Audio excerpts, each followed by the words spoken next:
Mr. Speaker, I have been sitting in this House for the last 13 years. What I have seen today has never happened in the history of this year. Now, the matters of procedure, this is not a court of law, Mr. Speaker. Killing a motion at the PO level is disastrous. Because people stand here and say, oh, we didn't see this, or the assembly didn't see it, or what. I wish the people who are negatively talking about the assembly, they should have known what they have gone through. Some of them, they have almost lost their lives in the circumstance. Mr. Speaker, there are people who are saying the sitting didn't take place here. The circumstance under which the assembly sat was actually very difficult because they were almost losing their lives. Mr. Speaker,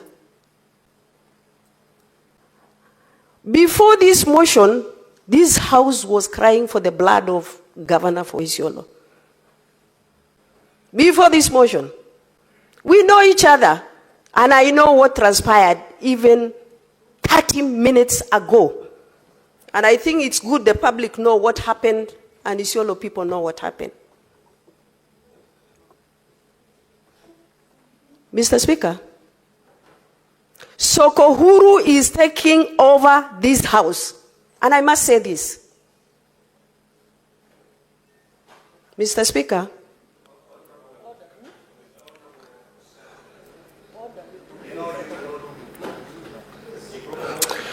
Mr. Speaker,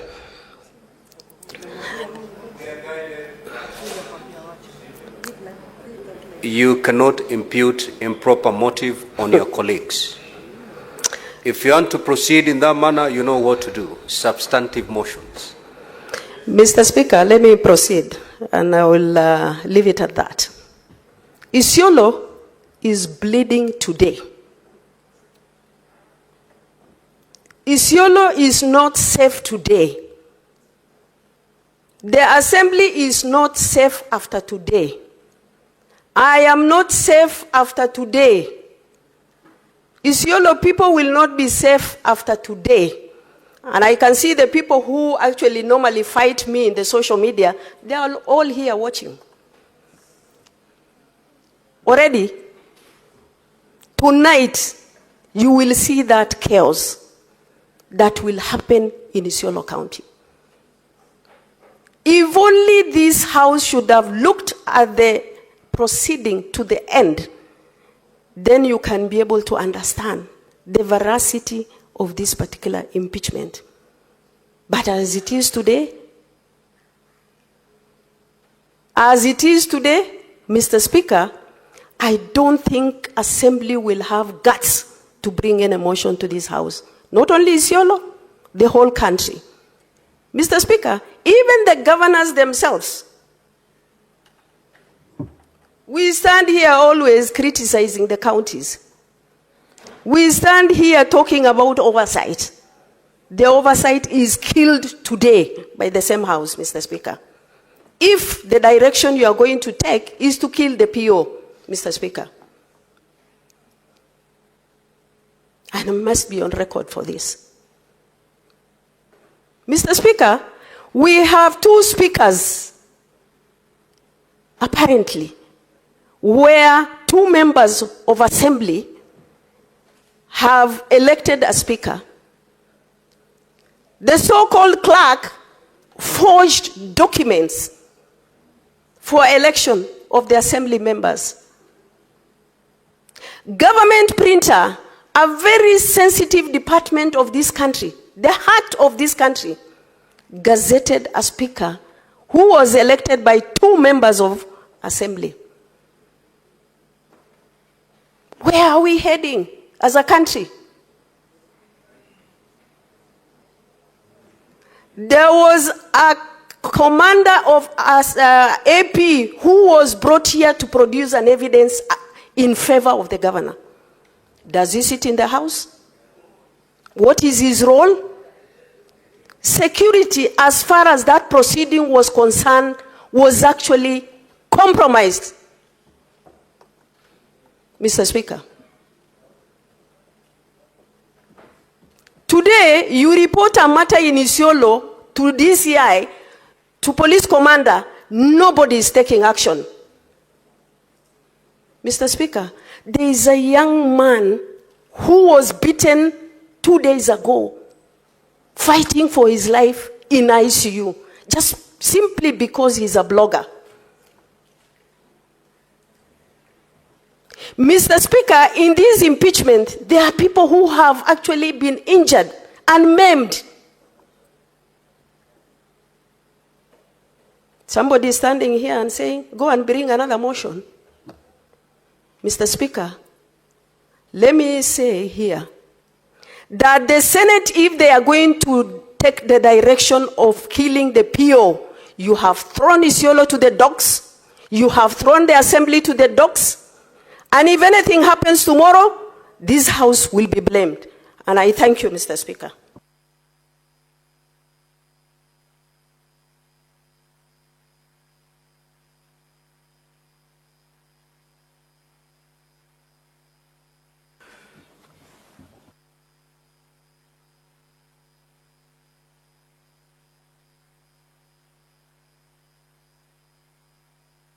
Now, Honorable Senators, I do not have any name on my dashboard of any senator indicating to speak or contribute to this motion, and therefore I will call upon the mover to reply.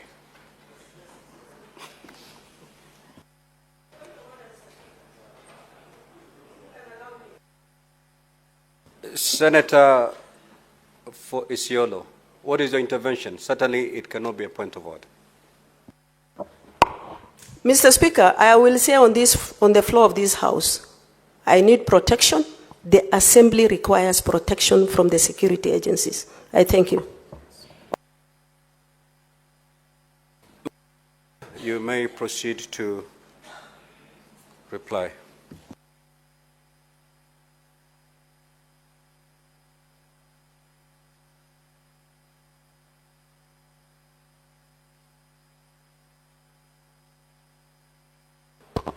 Thank you. Mr. Speaker, I want to appreciate colleagues who have taken time to speak to this motion and the things that they have said, some of which I agree with, and as is the case with democracy, quite a number that I don't agree with, Mr. Speaker. And I have said it, including the point of order that I raised, that many of the things that members are alleging do not exist, actually do exist in the bundle and the volume of documents. I could excuse them, Mr. Speaker, perhaps because we didn't get to the substance of the matter before us, that perhaps many of them did not take time to read. But those things you are asking about, members, to ascertain in your minds whether the assembly sat, they are before your eyes, barely 10, 20, 30 centimeters from where you're seated, Mr. Speaker.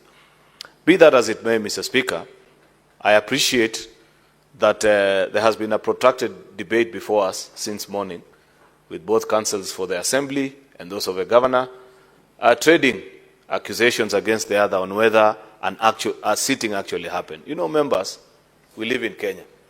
Don't be like these elitists in Nairobi who talk about Kenya from a perspective of an urban center. Mr. Speaker, how many times do we go to far-flung counties, including the very last one we went to in Turkana? Do you know part of the things the county assembly asked us to donate to them? Even Hansard recordings alone. We did that in Turkana when we last went to Turkana. So we must also appreciate that our county assemblies need our support a big time, both in terms of technical support and even materially. Some of these counties, Mr. Speaker, are so small that if you want to judge them with the standard of a county like Nairobi or here in the Senate, we will be aloof, Mr. Speaker. If you expect that they have CCTVs, they have cameras, Mr. Speaker, you are asking too much of a county that in 2016 I was part and parcel of the budget committee, Mr. Speaker, that looked at the state of county like Isiolo and Nyandarua, Mr. Speaker, and accepted that despite the fact that we have 47 counties, there are 5 counties that there was no way, without being granted a conditional grant, was going to have a county headquarters. In fact, in this year's DORA, Mr. Speaker, is when we've given them the last contribution.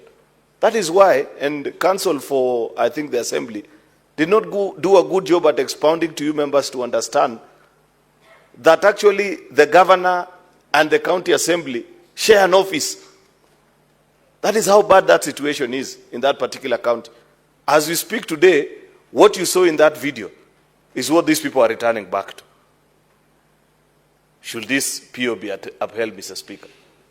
A place that has completely been broken, there is no order, there are 2 clerks, there are 2 speakers. Mr. Speaker, I want to believe that we can find a way of resolving this particular conflict. I listen to those who say that procedure is as important as a product. But also the product, Mr. Speaker, must be informed by the process. If at the time of voting, there were guns that were blazing outside and stones being thrown into the assembly, Mr. Speaker, as the assembly is saying, how good a record can you keep? There must be an issue beyond procedure that we need to look at, Mr. Speaker.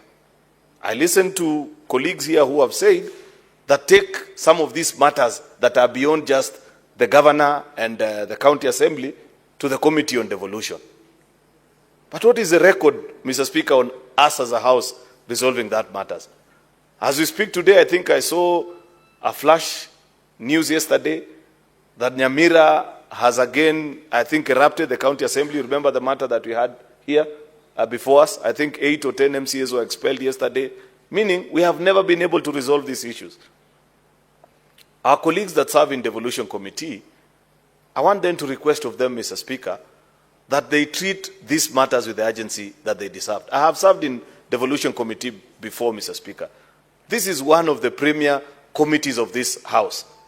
A committee that on their own volition, anytime you notice a matter of this magnitude in a county, even before an impeachment motion is brought, Mr. Speaker, we used to visit. So Senator Abbas and the team that serves with you in devolution committee, I want to request, the same way that you have committed and have said that there are many, many issues that you think needs to be resolved. For example, Senator Fatuma, our colleague, has raised a very important question. When you tell the assembly to go back and follow the right procedure, under which speaker now?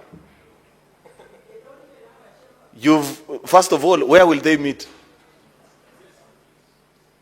Mr. Speaker, they are very serious issues. I want to request Senator Abbas.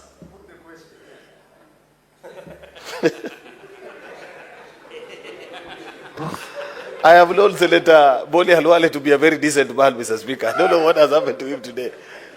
How can he heckle his leader while he's speaking? I would have said something else that Senator Moses Wetangula once said, but I don't want to say it.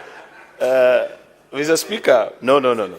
I refuse the incitement of the man from Nyandarua. You know, these are political issues and people change their persuasions.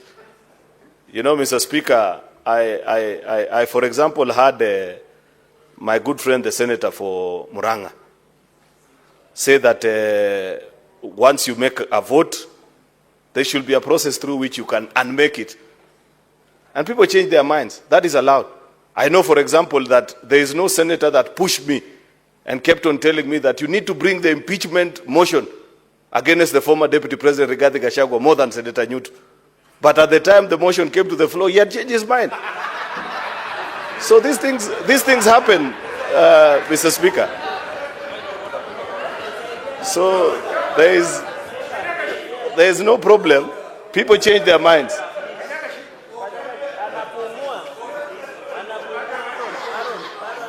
Majority Leader, take your seat. Majority Leader. Yes, sir. There is a point of order directed at you. Mr. Speaker, the Majority Leader is a respectable person, having been elected to this House for 3 times.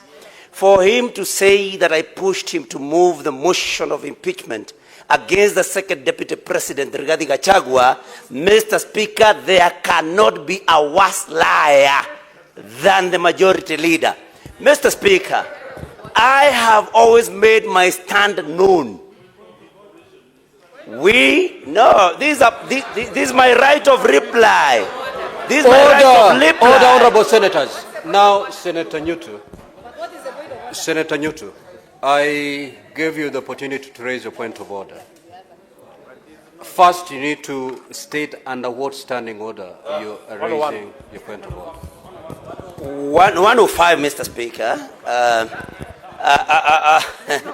Mr. Speaker, every senator here, as per that particular standing order, Mr. Speaker, 105, Mr. Speaker, it provides that a senator shall be responsible for the accuracy of any fact that the senator alleges to be true and may be required to substantiate any such facts instantly.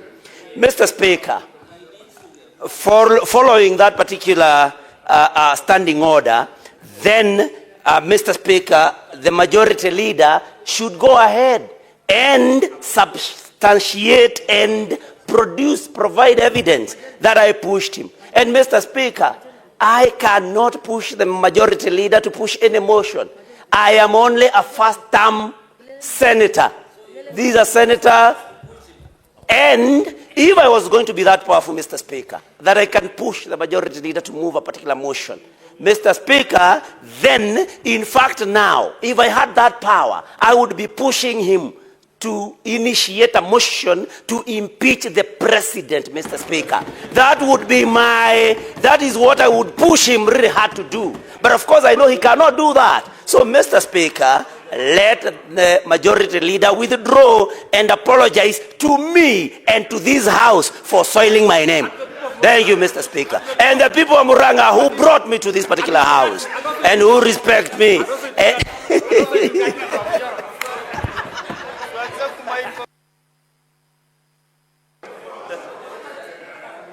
Honorable senators, order. Now, majority leader, you have made a certain allegation to the extent or to the effect that the senator for Muranga, Senator Nyutu, pushed you into filing a motion of impeachment against the deputy president, an assertion that has been disputed vehemently by the senator for Muranga. Could you please proceed to substantiate that allegation? And if you're unable, Mr. Speaker, to withdraw. Mr. Speaker,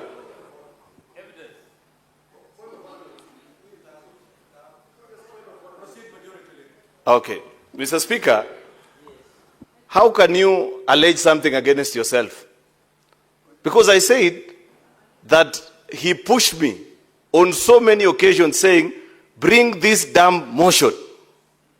Mr. Speaker, for example, you know, Mr. Speaker, can I be protected? Order, honorable senators. Order. Allow the majority leader to substantiate. Yes.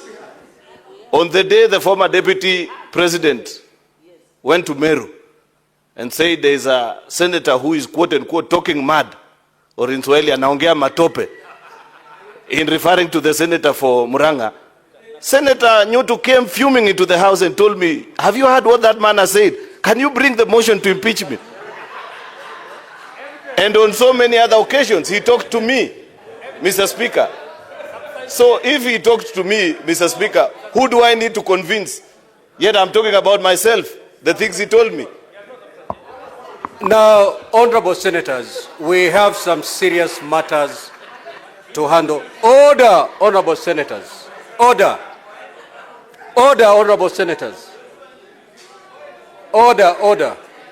Now, order, honorable senators. A conversation that took place between two people, it is a word of the majority leader against the word of the senator for Muranga.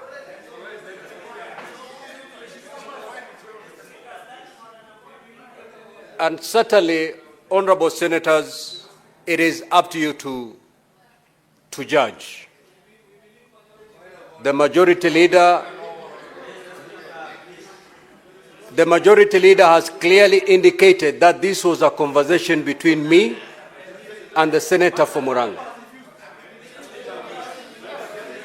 So, honorable senators, let that matter lie. Conclude your moving of the motion. Proceed to conclude your moving of the motion. So thank you, Mr. Speaker.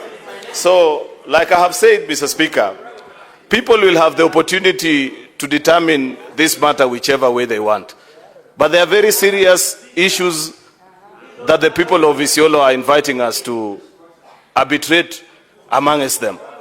Mr. Speaker, it will be unfortunate if this afternoon, Mr. Speaker, or this evening, we were to sit down and tell the people of Isiolo that for all the things that you are alleging and that you have brought before us, Mr. Speaker, because we are not satisfied whether you sat or you didn't sit, Mr. Speaker, those matters don't matter to us anymore. I want to plead with you, dear colleagues, that see the pain of Senator Fatuma Dullo. There are certain things she said which personally maybe I am not privy to, and I would have wished that she never said so. But see beyond the words. See the pain of the people of Isiolo through Senator Fatuma Dullo. Mr. Speaker, I don't intend to take long because I believe I have been in this house long enough to know when you have said enough. I can see from the body posture of Professor Ujenda, Mr. Speaker, that he's telling me, can you conclude, Mr. Majority Leader?